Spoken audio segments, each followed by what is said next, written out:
자, 인사드리겠습니다. 뭐 아시는 분들 다 아시겠는데 저는 현재 경북 구미 경운대학교의 항공보안 경호학부의 유덕기 교수입니다. 반갑습니다. 이 자리가 딱 70년 됐는데 그러지 못해서 좀 아쉽고 저희가 국토교통부 항공보안 주간 기간에 우리가 이제 포럼을 하게 되는데 사실 의미가 있는 거 아니겠습니까? 이 정부 주관 행사입니다.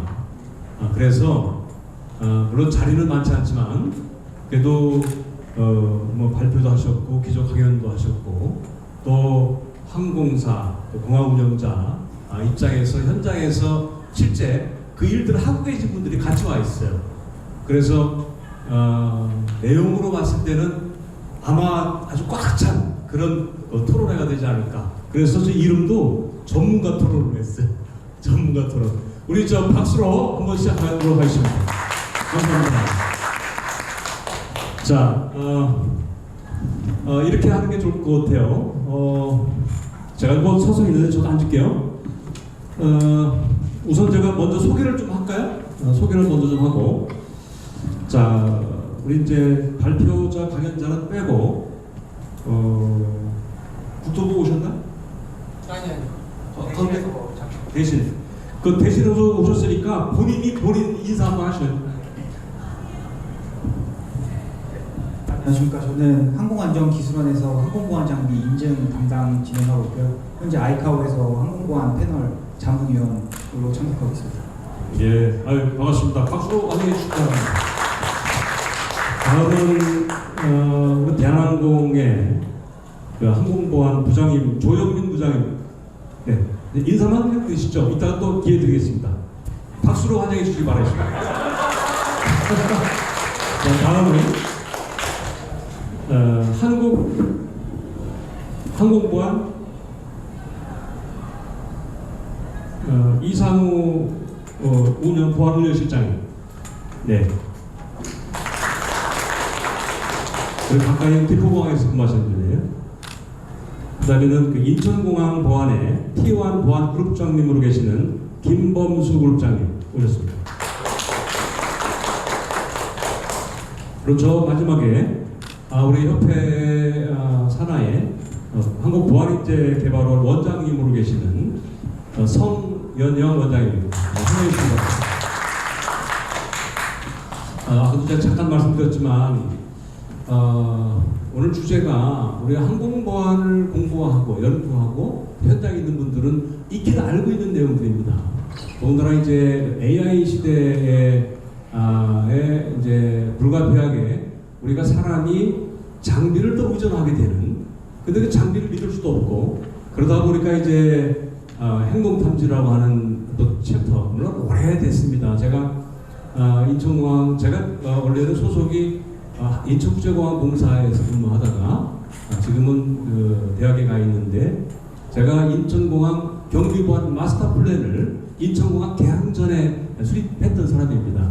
그때 이제 우리가 지금 아까 전에 프로파일링 벵구리온 공항 얘기 나오고 했는데 그때 저희가 인천공항 보안 마스터 플랜 수립을 위해서 벵구리온 공항을 갔었어요.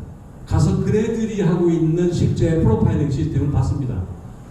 그러고 나서 저희도 우리 보고서에도 싣고 그 이후에 10여 년 지난 이후에 이제 대한민국 각 공항에도 사실은 행동탐지라고 하는 이름으로 좀 바뀌어서 그래서 사실 돼 있는데 제가 우리 이제 물어보니까 현장에는 거의 형식적이지 않느냐 이런 얘기들을 하시는데 그래서 오늘 뭐 우리끼리 하는 얘기니까 허심탄회하게 또 지금 영상도 좀 녹화를 하고 있어요. 그래서 우리 허심탄회하게 얘기하면서 진짜 제도적으로 바꿀 사항이 있는지 그리고 각각의 주체들이 뭐를 더 협력을 해야 될지 이런 것들을 한번 있는 그대로 놓고 얘기하는 그런 자리가 됐으면 좋겠습니다. 그래서 우선 순서는 이렇게 하겠습니다. 이미 다 얘기가 되어 있었으니까 대한항공 조영민 부장님서부터 그러니까 대한항공의 보안 전문가 입장에서 오늘 이야기 나온 내용들이 실제 현장에는 어떻게 적용이 되고 있고, 아니면은 또 발표하신 내용 중에서 이러이러한 부분들은 좀 현실과 맞지 않는다라든지 이런 내용을 길게는 한 5분, 짧게는 한 3분 정도 이렇게 해서 각각 돌아가면서, 그러니까 항공사, 또 공항 운영자, 또 우리 보안인재개발원 이런 식으로 말씀을 나누고, 그리고 혹시 질문 사항이 있으면 우리 이제 기조 강연이나 발표하신 분들에게 다 찍어서 그런 말씀하시고 또 뭐 답변하시고 이렇게 진행하도록 하겠습니다. 우리 그 조영민 부장님 먼저 진행 한번 해보시죠. 반갑습니다. 대한항공에서 항공보안 규정 업무를 담당하고 있는 조영민이라고 합니다.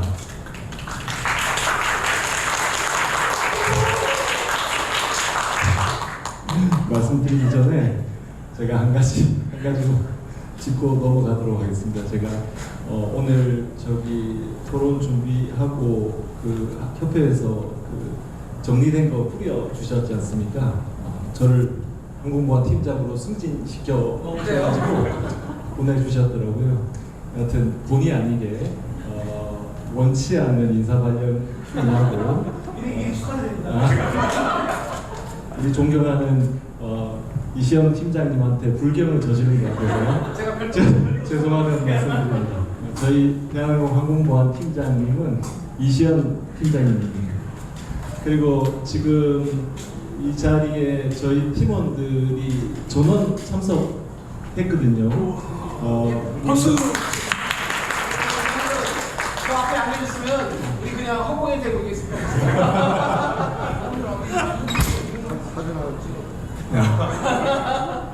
우리 현장의 최고의 항공보안 실무 전문가들로 제가 자부하고 있습니다. 그만큼 협회에 관심을 가지고 있다는 점 협회장님 잘 알아주시면 감사하겠습니다. 그러면은 제가 사실은 할 말이 너무 많아서 많이 준비했다가 할 말을 할 대상도 좀 없어지는 것 같기도 하고 준비한 것들을 얘기하는 게 큰 의미는 있는 것 같지는 않고 우리 이제 가족들 있다고 생각하고 그쵸. 제가 편하게 말씀을 드리겠습니다. 저희 팀장님께서 항상 제가 직설적으로 얘기하는 거에 대해서 조금 자제를 시키고 계셔서 제가 약간 다른 말로 조금 하도록 하겠습니다. 저는 경력이 항공사 경력은 한 4년 정도 되고요. 이전에 경찰 경력이 24년 됩니다. 아마 보안 분야랑 유사하다고 봐도 될 것 같고 현장에서 필드에서 뛰었다라고 할 수도 있을 것 같습니다. 제가 한 가지 말씀드리면은 예전에 저희는 경찰 부대에 제가 오래 근무를 했는데 미군 부대와 우리나라 부대를 보면은 큰 차이가 나는 게 있습니다. 위경소를 방문하면은 우리나라 경찰은 정자세로 서서 총을 옆에 끼고 절대 미동도 안 하고 움직이지 않고 경비를 씁니다. 근데 미군 부대에 가면은 위경소 위경소 근무자가 의자에 앉아 있습니다. 그리고 사람이 오면은 일어서서 대응을 합니다.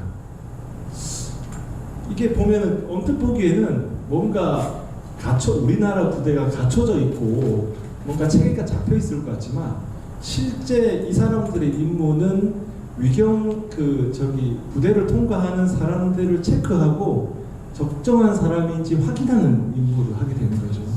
그런데 우리 군인들이 자세를 잡고 오랫동안 서 있으면은 사실 누가 오면은 한번 움직이는 게 삐그덕거려서 힘들게 되거든요. 그래서 미군이 세계 최강의 부대라고 하는 게 이게 쓸데없는 것에 집중하는 게 아니라 집중하는 것에 집중했기 때문에 그렇지 않는가라는 생각을 해봤습니다. 지금 오늘 발제하신 분들께서 말씀하시는 것들이 항공보안 위협이라는 게 지속적으로 변화하고 있다. 새로운 위협에 대응하기 위해서는 여러 가지를 바꿔야 되지만 결국 우리 현장에 있는 항공보안 종사자들이 이런 변화를 알고 적극적으로 능동적인 대처를 해야 된다. 그 중에 하나가 행동 탐지 같은 것들이다라는 강조를 하셨습니다. 근데 실제로 이런 것들이 가능하려면은 현장에 있는 분들이 인지적인 여유라고 표현을 하는데요. 그만큼의 여력이 있어야지 가능하지 않을까 싶습니다. 현장에 있는 사람들이 인지적 과부하에 빠지게 되면은 사실상 생각을 할 수가 없습니다. 자기한테 주어진 일을 처리하는 일에 집중하게 되지 약간 의문점이나 애로사항, 아니 저 이상한 점을 발견했다고 하더라도 당장 해야 될 일에 집중할 수밖에 없습니다. 근데 이런 것들을 마치 정책 결정자들은 어떤 식으로 보냐면은 야, 이 현장에 있는 사람들은 수동적이지 않느냐라는 생각을 하게 됩니다. 근데 이제 현장을 어떻게 바라보느냐에 따라서 대응이 달라질 수밖에 없는데 이와 같은 환경적인 상황을 고려하지 않고 현장에서 근무하시는 분들이 수동적이다라고 판단하게 되면은 규정과 절차를 만들어주게 됩니다. 기존에 규정과 절차가 더 많은데 새로운 규정과 절차를 엎어씌우고 그 사람들한테 교육을 시킵니다. 과연 이게 바람직한 대안인지를 생각해 볼 필요가 있는 것 같습니다. 그리고 만약에 현장이 수동적일 수밖에 없는 이유가 있을 거다라고 하게 되면은 환경적인 여건을 개선하는 데 집중하게 됩니다. 우리가 해야 될 거는 뭔지에 대한 게 좀 명확할 것 같고 학회라든지 전문가 입장에서 사실은 이제 새로운 위협을 발견하고 그에 대한 대응책을 마련하는 게 좋겠지만 저희 같이 이제 실무에서 있는 분들은 이런 실무적인 문제를 지적하는 게 반드시 필요하다고 보고 제가 사실은 토론문 한 장 써 주십사 말씀을 드렸는데 제가 좀 길게 써서 제가 이런 부분을 강조해야 되지 않을까 하는 좀 책임감이 있었던 것 같습니다. 그리고 제가 항공보안 업무를 아주 짧게 했는데 상당히 궁금한 게 있습니다. 도대체 항공보안에 대한 위협은 무엇인가? 그리고 소위 말하는 발생했다고 얘기하는 보안 사고라는 게 무엇인가? 라는 게 제가 되게 궁금한 부분인데요. 왜 그러냐면은 다들 아시겠지만 항공보안이라는 게 발전되고 국제협약이 체결되고 법체계가 만들어지고 항공보안에 대한 여러 가지 조치들을 하고 있는 이유 자체는 아주 그 치명적인 불법 방해 행위를 예방하거나 그 위험성을 경감시키기 위해서 발전된 겁니다. 초기에 테러라든지 이런 것들이 발생하면서 그 테러가 발생한 원인을 찾아서 그거를 막기 위한 절차들을 만들어내는 것부터 시작했습니다. 새로운 테러가 발생하면은 그에 대한 절차와 새로운 것들이 또 중첩되죠. 그런데 작금의 상황은 어떤지 잘 모르겠습니다. 도대체 무엇을 막기 위해 지금 절차가 만들어졌는지에 대한 좀 반성이 있어야 되지 않을까. 그리고 사실은 지금 제가 와서 몇 년 동안 경험한 항공보안에 새로 도입된 절차라든지 어떤 것들은 그 위협하고 관계되는 게 아니라 규정되어 있는 수많은 절차들이 문제가 생겼을 때, 절차가 지켜지지 않았을 때, 그거를 이제 보안사고로 지적하고 그걸 예방하기 위한 또 새로운 절차를 만드는 형태로 대안을 수립하더라고요. 그래서 현장에 있는 사람들이 야, 도대체 현장을 이해하고 저걸 만드느냐라는 불만을 가질 수밖에 없고, 야, 현장하고 이론하고는 틀리다 라고 얘기하는 게 바로 그런 지점 같습니다. 다시 경찰의 사례로 제가 다시 돌아가면은 우리 지금 항공보안에도 있는 겁니다. 그리고 우수한 사례라고 참조하고 있는 건데 경찰에서 물리력을 행사할 때 물리력 사용 5단계라는 게 있습니다. 현장 경찰관의 입장에서 아주 웃기지도 않는 절차죠. 물리력을 사용하기 위한 5단계 절차를 만들었습니다. 사실 그 단계를 보면은 현장에서 칼든 또는 수시한 범인이나 피의자 앞에 한 번이라도 서보고 그걸 만들었는지 모르겠습니다. 지금 우리 저기 항공보안요원이라고 해서 4단계 절차를 동일하게 해 놨는데요. 사실 그런 단계나 절차들이 만들어지는 게 현장에서 움직이게 하는 건지 아니면 현장 직원들을 발목을 잡는 건지에 대한 고민이 필요하지 않는가라는 생각이 들고, 제가 대안적으로 제시했던 건 그렇습니다. 정기적으로 우리가 지금 만들어 놓은 여러 가지 규정과 절차가 적정한지를 평가하고 다이어트하는 거를 제일 우선적으로 해야 되는 게 역설적으로 현장 보안 역량 강화를 위한 가장 핵심적인 수단이 아닐까, 그렇게 생각을 했습니다. 이상입니다. 네, 감사합니다. 이 경찰에서의 경험을 바탕으로 아주 우리가 그 문제시하고 있는 내용들은 하나하나 다 집어서 말씀해 주신 것 같아요. 어떻게 누구 뭐 혹시 관련해서 얘기하실 분 혹시 계시면은 말씀 나누고, 아니면 그것이 우리 한국공항보안의 이상우 보안위원실장님 먼저 말씀하실까요? 그러니까 본인이 오늘 얘기한 주제에 대해서 하실 말씀.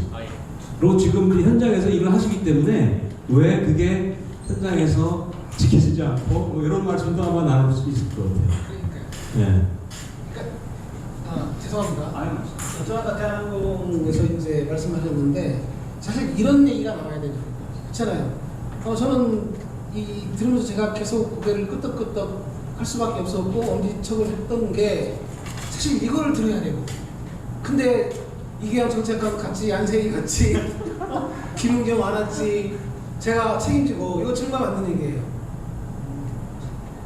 규정을 만들고 문세경 또 규정을 만들고 규정에 파묻혀서 죽는 거예요. 제가 그래서 그 패널처럼 됐잖아요. 자기가 다 읽어봤어요. 읽어보고 상당히 제가 인상이 깊었는데, 이런 얘기 있으면 좋겠어요, 진짜.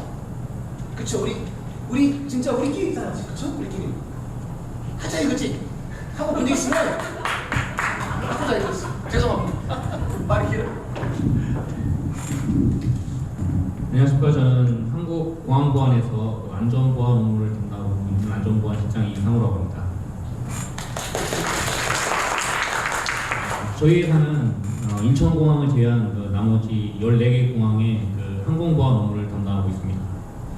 앞선 발표의 대드론 방어의 필요성, 그리고 행동탐지 역량 강화의 필요성에 매우 동의를 하고 있습니다. 먼저 대드론 방어 관련해서요, 앞선 발표에서처럼 기내 장악형 위협은 매우 지금 감소를 한 상태입니다. 2000년대 이후 치명적인 기내 보안 사건이 없어요. 사실 저희 나라가 테러 청정국에 가까운데, 반면에 고속 드론 등에 의한 위협은 지금 늘어나고 있어서 지금 저희가 맡고 있는 항공 경비 업무의 범위를 확대하고, 그리고 이에 맞는 교육이 필요하다고 생각합니다.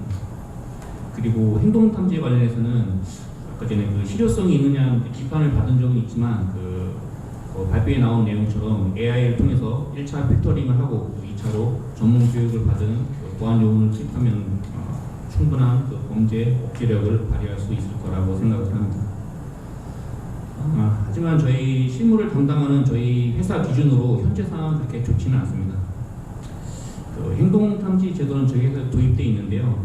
모 회사의 사정상 지금 설계 반영이 되지 않아서 좀 형식적인 절차 이행에 그치고 있습니다. 그리고 대드론 방어 관련해서는 드론 탐지 시 경보는 뜨고 있는데, 현장에 출동해야 할 기동 살피대가 실질 적용이 되지 않아서 또한 좀 실효성이 없는 상태입니다. 저희는 이 원인을 지금 저희 모회사, 시장형 공기업인 모회사가 좀 수익성을 우선시하는 정책을 펴면서 발생한 상황이라고 보고 있거든요. 코로나 때 많은 적자가 발생해서 좀 투자 억제 정책을 펴고 있는데, 그러다 보니까 저희 모회사하고 많이 이렇게 싸웁니다. 이 투자가 필요하다고 얘기를 많이 해도 그쪽에서는 정작 이 문제를 해결해야 할 보안 쪽 파트가 저쪽 경영 쪽 파트에 밀려가지고 목소리를 제대로 못 내고 있는 상황이라서요. 그래서 저희는 이거에 대한 해결책으로 공항 운영과 보안을 분리하는 항공보안 전문 기관의 설비 필요하다고 생각하고 있습니다.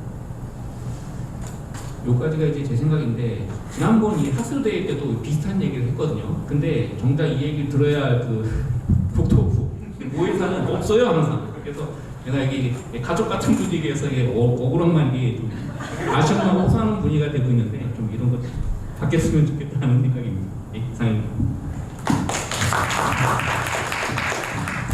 제가 박사학위 논문을 그 항공보안공단 만드는 거 썼는데 우리 지도 교수님을 우리 황호리 교수님이 당시에 지도를 해주셨었어요. 그래서 저도 뭐 그 이후에 이제 대학에 가서 강의를 하고 있지만 또 최근에 또 뭐 인천국제공항공사, 한국공항공사, 가덕도 신공항건설공단 토감 얘기도 나오고 제가 그런 얘기 나올 때마다 그거는 모르겠고 보안은 먼저 토합해야 된다. 제가 그런 얘기를 늘 하고 이렇게 다닙니다. 진짜 필요합니다. 뭐 장비도 그렇고 지금 제가 지난번에 보니까 그 한국공항공사에서는 그 통합 판독 시스템을 지금 계획을 하고 있어요. 내년 후년에 울릉공항이 이제 오픈되면 거기에는 취업률이 뭐 1%인가 그렇대요. 저 실업률이 그 내부에 10,000명이 안 되는 인구인데 그 내부에 공항에 와서 근무할 사람들을 찾을 수가 없답니다. 그 중에 이제 보안 검색, 판독 이런 사람들이 있는데 그럼 그 일을 거기서 그냥 하게 할 거냐? 지금 네트워크가 돼 있으니까 우리 서울에서 하고 되지 않느냐? 실제 실증 사업도 하고 있어요. 그래 곧 될 것 같아요.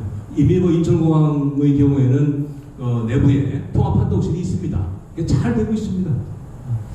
자, 제가 말을 길게 하면 안 되니까 우리 김범수 인천공항공사 공항보안에 여기 있어요. 네, 말씀 나누시죠.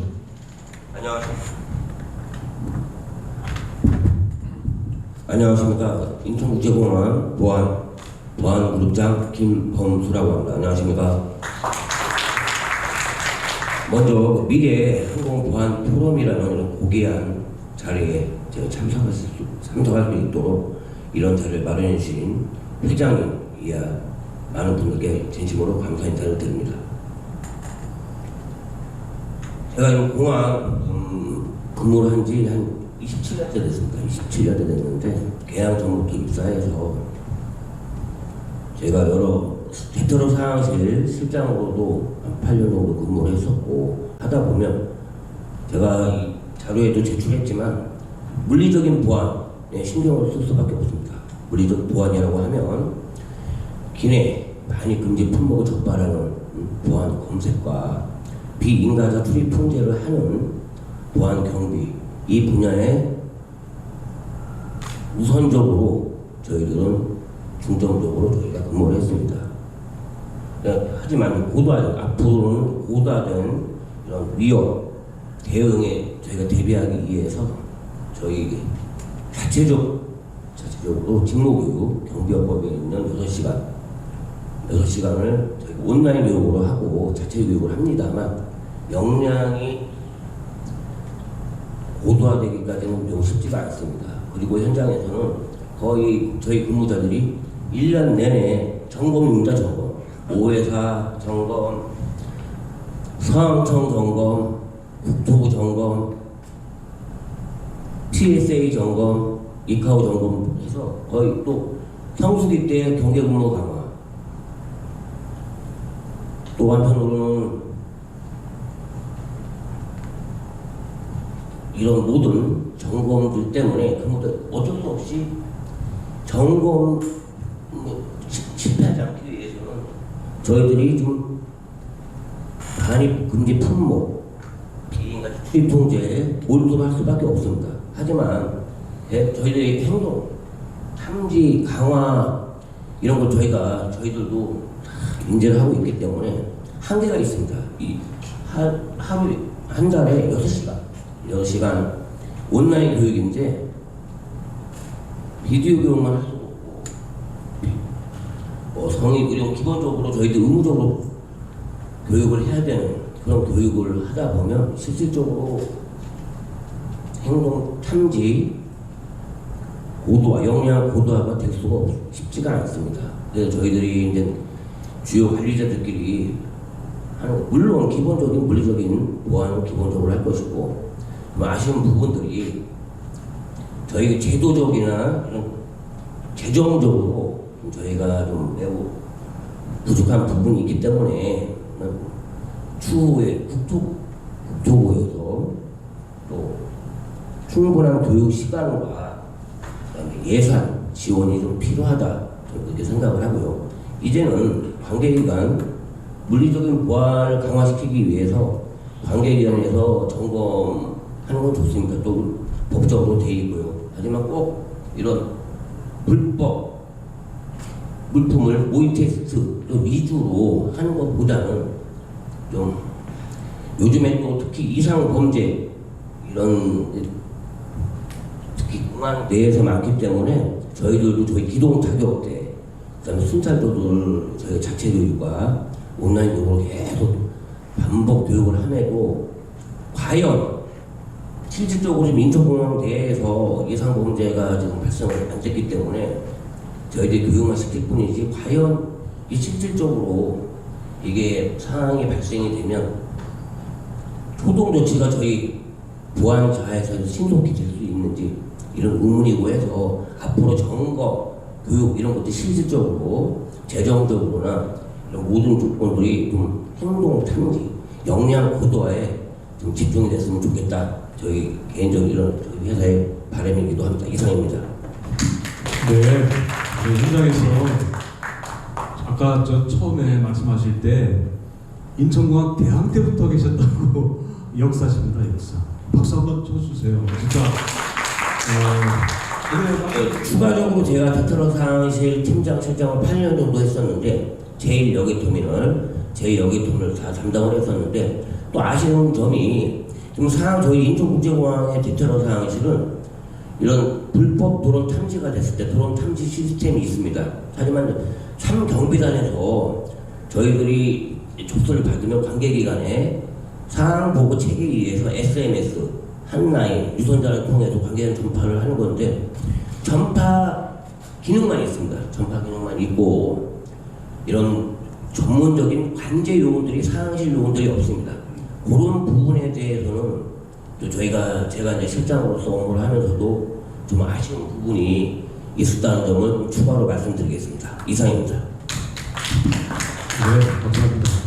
다음은 우리 제 끝에 우리 협회 산하의 한국보안인재개발원이라고 보안검색 전문 교육기관입니다. 최근에 이제 조직을 정비하고 또 시설을 갖추고 아주 불철주야 밤낮을 가리지 않고 지금 열심히 근무에 임하고 있는 성연영 원장님, 한번 말씀 좀 해주시기 바라겠습니다. 네, 안녕하십니까. 소개받은 그 성연영입니다. 저희는 이제 주로 이제 공항 보안 주식회사에서 사업주 위탁, 그러니까 이제 채용 예정자, 그리고 정기 과정 해가지고 이제 우리가 국가 항공 보안 훈련 지침에 따라서 8시간, 그리고 그 경비는 경비하고 검색 8시간하고 초기 과정으로 이제 운영을 하고 있습니다. 그래서 이제 어떻게 보면은 이제 그 물리적 보안을 하시는 분들 대상으로 저희가 규격에 맞는, 법규에 맞는, 과목에 맞는 그런 교육을 어떻게 보면 루틴하게 이렇게 교육을 진행을 하고 있습니다. 근데 제가 이제 그 토론을 그때 주제를 한번 우리가 지금 하지 않는 교육에 대한 항공 보안 교육에 대한 거를 좀 고민을 해봤습니다. 그중에는 이제 항공 보안 관련해 가지고 아주 밀접한 관련이 있는 공항에서 상주하는 많은 직종의 그 종사자들이 있습니다. 이분들의 항공 보안 교육은 어떻게 할 것인가라는 고민을 갖고 좀 제가 조사 아닌 조사를 좀 해봤는데, 실질적으로 이제 많은 부분들이 이제 어떻게 보면은 거기에는 면세점부터 시작해가지고 식당, 종업원부터 해가지고 많은 분야의 사람들이 인천공항의 이를 이동인구까지 상주인구까지 해가지고 뭐 5만 원에서 7만 명이 이제 근무를 한다고 하는데 과연 이분들에 대한 지금 보안 교육은 제대로 되고 있는가라는 거에 대해서 초점을 맞춰서 좀 말씀을 드리려고 합니다. 법상으로는 1년에 2시간 아주 형식적이죠. 2시간 가지고 무슨 교육이 되겠습니까? 아까 주제 발표에서 나왔지만 기본적으로 우리 항공 보안 이 인식을 하기까지는 상당히 많은 시간과 걸리고 또 계속적인 교육 투자가 이루어지고 콘텐츠 개발이 돼야 됩니다. 그런데 자체적으로 보안 감독관 자격증명을 가지신 분들이 자체 교육을 하고 있고 그것도 실질적인 콘텐츠가 통일이 안 돼 있고 그리고 현재 이게 지금 테러 위협이라든가 이런 것들이 보안 관련된 게 상당히 많이 지금 이제 트렌드가 있지 않습니까? 그 중에서도 대부자 위협 이건 심각한 문제로 대두될 수 있는 문제입니다. 그러면은 이 지금 상주 직원들이 지금 하나의 보안 요원으로서 아까 말씀드린 데 행정 탐지 요원으로서도 역할을 할 수 있고 또 이 잠재적 위험을 내포하고 있는 어떻게 보면은 불법 방해를 스스로 이렇게 진행을 할 수 있는 잠재적 위험 요소가 양면성이 있다고 봅니다. 그래서 저희가 잘 아시다시피 저기 아까 보안 문화 말씀을 해주셨는데요. 21년도에 이제 보안 문화라고 해가지고 자 우리가 에브리원 세이프티 에브리원 리스폰시빌리티 모두의 책임이다 그러겠습니다. 거기 보안 요원인만 그리고 경찰 그리고 지상호 그리고 뭐 승무원이 책임이 아니라 공항에 상주하거나 그리고 정책을 하시는 분들이나 승객이나 모두의 책임이다라고 이제 아이카오에서 이렇게 천명을 했습니다. 16년도에는 아주 큰 사건들이 많이 있었죠. 예를 들어서 튀르키예 공항에서 폭탄 사고라든가 테러들이 엄청나게 많이 발생을 했습니다. 그래서 우리가 잘 아다시피 글로벌 항공 보안 계획을 아이카오에서 채택을 했죠. 39차 총회에서 그러면은 항공 보안의 가장 중요한 것은 인적 교육이다라고 저는 생각을 합니다. 그래서 지금 현재 형식적으로 이루어지고 있고 그리고 지금 상주 직원들이 새로운 보안 요원으로서의 역할을 주어지는 그런 확대된 개념의 직무 행동 특성 행동 탐지도 나와 있는데 이분들도 충분히 어떤 행동 탐지를 할 수 있는 어떤 그런 요원으로서의 준 자격을 갖출 수도 있는 거기 때문에 그러한 상주 직원들에 대한 관리 그리고 교육 그리고 자격 이런 거에 대해서 체계적인 연구가 이루어지고 법적으로도 지휘를 주고 교육에 대한 내실 있는 콘텐츠를 개발해가지고 진행해다고 합니다. TSA에서도 지금 이제 표준 규제를 만들어가지고 표준하고 유럽에서도 EU에서도 별도의 이런 보안 관련 지침을 만들어가지고 교육을 시키고 지금 평가를 합니다. 아까 미국 회계법인에서도 나왔다시피 행동탐지에 대한 분석을 해가지고 실질적으로 큰 효과가 없었다고 이제 비판을 받고 하는데 그래도 지금 이제 그러한 의무의 제도라든가 교육 시스템들을 좀 더 연구해가지고 모든 everyone responsibility 항공 보안은 모두의 책임이다라는 것을 각인시켜가지고 우리 공항에 상주하는 모든 분들이 지금 이제 보안 요원으로서 불법 방해를 막을 수 있는 그러한 요원으로 저변을 거버먼스를 확대하지 않는가 이렇게 생각합니다. 이상입니다. 네, 감사합니다. 현장에서 아주 현실감 있는 그런 말씀을 주신 것 같아요. 조금 분위기를 좀 바꿔서 제가 오늘 이제 대테러 센터에서 직접 여기 참견을 하고 계세요. 그래서 마침 그 자료도 그렇고 아까 발표회도 그런 말씀 하셨어요. 최근에 K 드론 10대 핵심 추진 과제 이렇게 해서 자료에도 이렇게 발표를 했고 그래서 저도 이제 드론 유저입니다. 저는 뭐 대드론은 아니고 그냥 드론 유저인데 그 내용을 보다 보니까 드론과 대드론을 믹싱을 해서 자격제도를 거기다가 민과 군인 합동을 자격제도를 구축을 하겠다. 근데 2030년까지로 돼 있어요. 그 지금 금년에 26년이고 한 3년밖에 안 남았는데 대떨센터라고 하니까 국무총리실 산하에 있고 그래서 드론이나 여러 가지 산업 분야가 각 부처마다 다 산재에 있잖아요. 항공도 마찬가지고.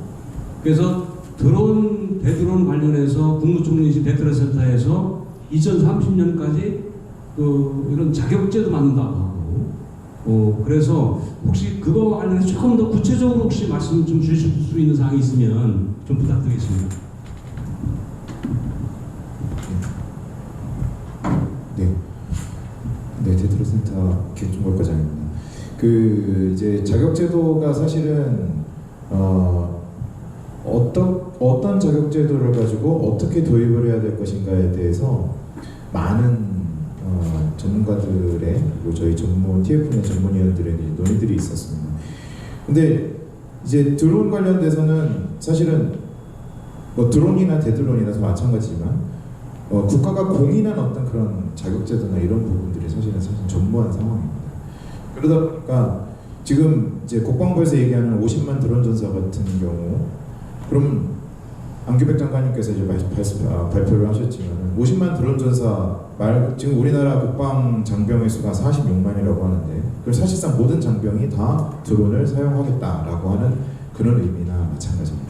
그러면 그런 상황에서 그럼 그 사람들이 드론을 사용하려면 어떤 자격이 필요하냐, 뭐가 있어야 되냐 이런 거를 했을 때 그럼 그건 군 안에서만 과연 그것을 자격제도로 할 것이냐, 바깥에서 어떤 드론 관련된 자격을 가졌을 때 그걸 군에서 활용할 수는 없을 것이냐, 또 군에 있는 사람들이 바깥에서 손쉽게 자격제도를 취득할 수는 있지 않을까, 혹은 군 안에서 어떤 취득한 사람이 바깥에서 그 자격제도를 또 상호 호환하면서 사용할 수 있지는 않을까, 이제 그런 궁금증과 그런 제도적인 개선 보완점을 가져야 된다라는 기반에서 자격제도가 출발을 했고요.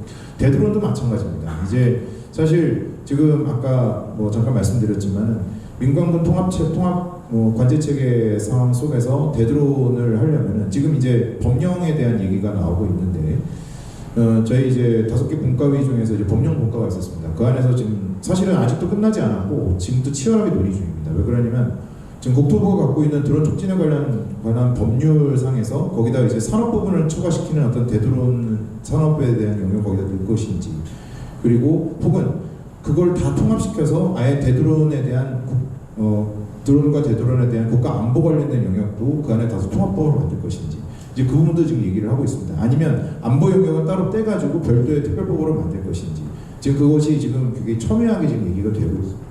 그러다 보니까 그럼 대드론 아까 여기 나왔지만은 지금 대드론 관련해서 이제 우리가 어떤 방어 시설이라든지 어떤 국가 중요 시설이라든지 초고층 빌딩이라든지 이런데 그러면 그 법상에 대드론에 관련된 의무 조항들이 들어갑니다. 그런 의무 조항을 이행하려면 전문적인 인력이 필요한데 그 전문적인 인력은 무엇으로 검증할 것인가? 그러면은 대드론 관련돼서도 분명한 자격제도가 필요합니다. 어떤 방식으로 할 것인지에 대해서는 지금 이제 많은 전문가들이 또 이 자격제도에 대해서도 지금 바깥에 계시는 또 여러 전문위원들께서 지금 여러 가지 제언을 주고 계시고, 뭐 심지어는 지금 그런 얘기도 나왔어요. 이제 아주 구체화된 거는 아니지만 어떤 특정 교육기관들이 지정이 돼가지고 그 교육기관에서 드론 관련된 자격증이 취득이 되면 그 드론이나 대드론 관련된 그 자격증이 군과 혹은 안보 영역에서도 그대로 활용될 수 있도록 하자라고 하는 그런 얘기도 나오고 있습니다. 즉 무슨 말이냐면 간단하게 정리하자면 자격제도라는 게 여러 가지가 혼재되어 있는 그런 것이 아니라 어느 한 곳에서 취득된 자격제도를 가지고 다른 영역에서도 충분히 활용할 수 있도록 하자라는 그런 취지에서 지금 진행되고 있다라고 말씀드릴 수 있겠습니다. 이상입니다. 네, 아주 잘 말씀 들었습니다. 그러면 다음으로 이제 한종춘 교수님께 우리가 주변에서 말씀을 안 나눠주셔서 제가 그냥 질문을 좀 드리려고 해요. 이제 우리가 미래 항공보안 다 중요하지만 근무하시는 모든 분들이 다 중요한데 어쨌든 그 현장에 근무하는 종사자가 중심이 돼서 그 AI를 접목한 장비를 활용할 수밖에 없는 거 아니겠습니까? 근데 거기다가 이제 아까는 플러스 이제 그 보안 문화까지를 갖추어서 한 3축으로 가야 된다 이런 말씀을 하신 것 같은데 이제 통상 우리가 아까 이제 오산시도 얘기를 하셨는데 이게 장비에 의해서 또 특히 AI에 의해서 어떤 동태가 감시가 돼버리면 그럼 이제 인권 문제가 있어요. 인권 문제, 그죠? 인권 문제하고 기술적으로 AI가 지적하는 사항들을 그냥 믿어야 되느냐 이런 문제가 있을 수가 있습니다. 그래서 혹시 답변이 되신다라고 하면 그 관련해서 어떤 그 향후에 좀 제도적으로 보완을 할 거라든지 그런 게 있으면 좀 말씀을 해주시기 바라겠습니다. 늘 하여튼 기술이 들어오는 데에는 인권 문제가 따라오는 것 같아요. 그러니까 오산시도 제가 2018년도 2019년도쯤 방문했을 때 고민이 그거였어요. CCTV를 그 오산시 곳곳에 설치하다 보니까 지역 주민들이 이거 사실 우리 사생활 침해 아니냐라는 문제 제기를 했었습니다. 그런데 오산시의 이 관계자들이 지역 주민들한테 끊임없이 홍보를 하고 그 필요성에 대해서 끊임없이 이제 설명해서 또 그리고 실제 적용을 하면서 범죄를 예방하는 것들이 그 가시적으로 나타나고 그러면서 지금은 이제 오산 시민 누구도 CCTV가 자기들 주변에 있는 거에 대해서 부정적인 의견들이 없는 게 물론 아직도 있긴 있겠죠. 그런데 대부분은 긍정적이다. 그 다음에 아까 그런 일부 뭐 쓰러짐이라든가 아니면 배회라든가 이런 것도 나왔는데 어떤 특정 장소에서 담배를 핀다든가 아니면은 불법 주차를 한다든가 또 방뇨를 한다든가 이런 것도 CCTV에서 잡아가지고 그거를 이제 경고를 하면서 지역 주민들이 그 CCTV에 의해서 긍정적인 효과를 피부로 느끼는 거죠. 그러면서 지금은 그 문제는 거의 없어진 것 같습니다. 예를 들면 인천공항이나 우리 국내공항에 설치할 때 분명히 누군가 그런 제기를 할 수 있을 것 같아요. 근데 그런 부분에 대해서는 많은 곳곳에 지금 CCTV가 설치되어 있고 그것은 사람을 감시하는 게 아니라 어떤 이런 그 위협 요인을 우리가 탐지하기 위한 용도다라는 것을 계속 붙여놓고 설명을 하고 홍보를 하고 그리고 실제 그걸 계기로 어떤 사건을 해결한 것들을 홍보에 쓴다면 아마 아까 이 공모에서도 나왔습니다만 항공은 안전이 우선이잖아요. 보안도 따라가면서 그래서 그런 걸 통해서 내가 안전하게 여행할 수 있다라는 것들이 인식이 확산되면 그거는 좀 해소되지 않을까 싶습니다. 근데 무조건 기술을 설치하거나 AI를 도입하는 게 옳다 그래서 무조건 도입하는 게 아니라 조금씩 그 상황들을 이제 보면서 확장해 가야 되겠죠. 이상. 네, 감사합니다. 이제 거의 뭐 막바지긴 한데 저희가 원래는 30분을 토론회를 하는 걸로 돼 있었는데 여차여차해서 지금 1시간 이상이 가능할 것 같아요. 근데 지금 남아있는 시간이 한 15분인데 지금 여기 저를 쳐다보고 계시는 그 항공안전기술원의 뭐 대타지만 그래도 이 중에는 가장 젊으신 분 같아요. 플로우를 대신해서 한 2, 3분 정도 한번 오늘 주제와 관련해서 좀 말씀 주시기 바라겠습니다. 네, 우선 오늘 저는 김웅영 판관님을 대체해서 이 자리에 왔는데 저도 여러분과 같은 편이라는 거를 사전에 좀 드리면서 좀 시작을 해보면 그 현재 항공보안의 추세는 일단 위험 평가에 기반한 뭐 장비의 강도를 조절하거나 아니면 보안 수준을 결정하는 등 또 이런 위험 관리의 방향으로 진화를 하고 있습니다. 그래서 제가 좀 드리고 싶은 부분이 바로 데이터를 활용한 부분인데요. 뭐 TSA로 이상행동 탐지 함께 프리체크라고 하는 승객 검색에 차등화를 두고 있는 것을 다들 알고 계실 텐데요. 이것 모두 FBI나 아니면 미국 내의 신원 정보를 바탕으로 결정되는 사항들입니다. 그래서 저는 이 AI 활용을 위해서는 데이터를 어떻게 가공하고 활용할지가 중요하다고 생각을 해서 이러한 부분을 좀 어떻게 활용할지를 좀 논의하는 것이 필요하다고 생각하고요. 그다음 이러한 데이터를 활용하기 위해서는 저희가 뭐 기술 개발이나 실증을 할 때 꼭 필요한 것이 바로 테스트 베드입니다. 저희 항공안전기술원에서는 지속적으로 국토부에 이런 장비 인증을 개발하거나 시스템을 개발하기 위해서 필요한 필드가 꼭 필요하다 해서 뭐 공항공사나 뭐 양공항공사에게 되게 테스트베드 설립이 필요하다는 뭐 제도적인 설명을 드렸는데, 이처럼 테스트베드가 되어야 이런 데이터를 가공하고 또 쌓고 축적해서 더 좋은 방향으로 활용할 수 있다고 생각을 하기 때문에 저는 좀 데이터 활용에 좀 중점을 두고 있고요. 그다음에 지금 AI에 대한 부분이 좀 많이 나오는데, 모두 아시다시피 AI로 지금 위해 물품을 자동 판독하는 시스템이 현재 유럽 국가에서는 사용 중에 있습니다. 이것은 지금 AI를 보안 검색 수단으로 EU에서는 항목을 지정해서 이러한 보안 검색 수단을 대체할 수 있는 수단으로 지정을 한 거에 토대가 됐다고 볼 수 있는데요. 이처럼 저희도 AI를 이렇게 활용을 하기 위해서는 법적인 제도가 마련이 되어야 활용이 가능하고, 또 말씀드린 것처럼 축적된 데이터를 활용해서 이 데이터를 신뢰할 수 있게 가공하고 시스템을 만드는 것, 이러한 절차들이 중요하다고 다시 한번 말씀을 드리고 싶습니다. 네, 감사합니다. 제가 사실은 다음 마이크를 이제 우리 협회장님께 드리려고 했는데, 협회장님께서 저한테 자꾸 신호를 주시는데 플로어에 한 2명 정도 한번 얘기할 수 있는 기회를 줬으면 좋겠다, 그런 말씀을 하시거든요. 그러면 이제 한 10분 남았는데 협회장님은 한 2분밖에 못 하는 겁니다. 저 알아요. 안 할 거예요? 자, 혹시 우리 대드론 행동 탐지 관련해서 오늘 심도 있는 토의를 같이 했는데, 강연도 있었고 발표도 있었고, 혹시 어떤 이런 자리에서 나는 이 얘기는 한번 해보고 싶다, 이런 손 한번 들어봐 주시죠. 마이크 갖다 드리겠습니다.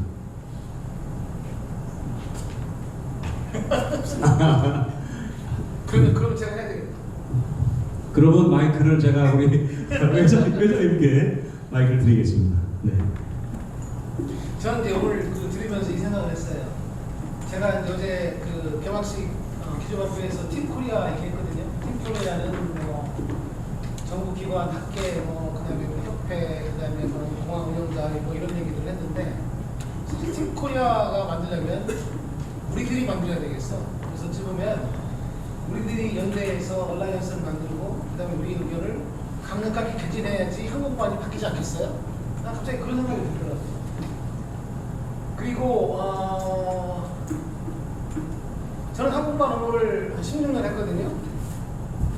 제가 이제 강의 때 썼던 인용 중에 하나가 있는데, 진짜 행동탐지가 중요하다는 게 뭐냐면, 인천공항 2001년 개항한 다음에 국정원과 법무부가 항상 고민에 빠졌던 게 숫자가 맞지 않아요. 즉 체크인 카운터에서 체크인하고 나간 사람과 비행기 탄 사람들, 또 비행기 타고 들어온 사람들과 우리 이미그레이션 통과해서 입국한 사람들이 안 맞는 거예요. 그래서 저희가 어떻게 거짓말을 했냐면, 뭔가 아무튼 기발한 방법으로 애들이 한승 구역에서 바꾸치기에서 나갔다. 답이 없잖아요, 그렇죠? 분명히 숫자가 비어. 들어온 사람과 나간 사람의 숫자가 비는 거예요. 그것도 많이 비는 것도 아니에요. 두세 명. 그 답이 뭐예요? 앤서가. 답이 우리도 모르지만 첨단 기법으로 애들이 나갔다. 그리고 2년이 흘렀어요. 2년이. 제가 이제 야간 근무를 쓰고 있는데 상황실에서 연락이 왔어요. 순찰 돌다가 4층 식당가에서 새벽 2시에 내려오는 사람을 잡았는데 외국인 같다. 제가 나가봤어요. 나가서 보니까 몽골 사람들. 여권도 있어. 쪽지를 들고 있어 봤어요. 쪽지가 뭐냐면, 비행기에서 내려서 한성구역에서 4층 기도실로 가서 기도실 위에 낮은 천장을 이용해서 천장 위로 올라가서 똑똑똑 올라가면 마지막 나오는 점은 A4 용지 크기의 구멍이 있고,